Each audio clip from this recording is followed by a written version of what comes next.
there guys, it's Kyle and welcome to another episode of Wheels Does Meals.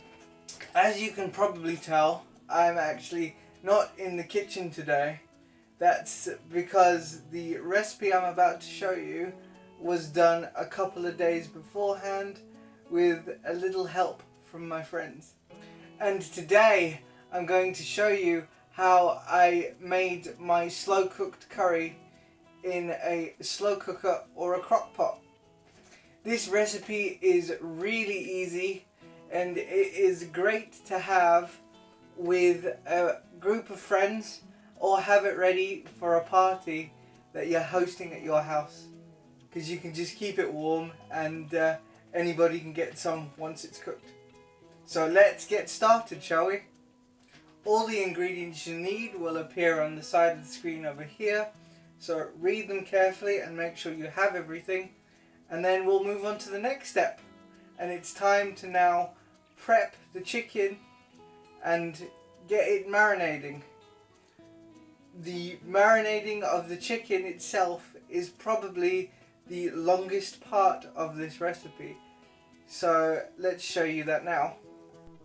What you will need to do is you need to take your 3 large chicken breasts and cut them into fairly sizable chunks, because what will happen is as it's cooking in the slow cooker, it'll tend to kind of like shrink down a little bit. So you need to probably make them a bit bigger than you would usually think you'd need to do. And then once you've cut the chicken into really nice sizable chunks, all 3 large chicken breasts, and now it's time to add the herbs and spices. Once you've put the diced chicken breast into a large bowl, you need to add the 3 tablespoons of ground turmeric. As you can tell, I was a little bit heavy-handed with the turmeric, so it'll be a bit different for you, but be gentle with the measurements. Now you add 1 tablespoon of Garama Masala, 1 teaspoon of ground cumin, 1 teaspoon of ginger, 1 teaspoon of paprika, and then you add the 150 mils of Greek yogurt. Oh, I forgot. Add the 1 tablespoon of onion powder. Once you have added all those ingredients into a bowl, mix them really well to make sure that all the chicken is well coated and combined successfully. Now you have to cover up the bowl with some cling film and place the marinated chicken in the fridge for 24 hours for best results. But if you don't have 24 hours, 2 to 3 hours of marination will be fine. Now it's time to get everything prepped and ready for the slow cooker portion of the recipe. So first thing you need to do is you need to finely chop your onions and fry them off with a little bit of olive oil and the 2 teaspoons of chopped lazy garlic, or 2 cloves of garlic if you prefer. And make sure all the onion and the garlic has been kind of nicely reduced down and translucent.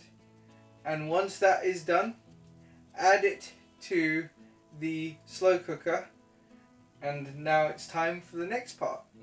Now it is time to add your marinated chicken into the slow cooker, along with the 400 milliliters of chopped tomatoes, as well as 150 milliliters of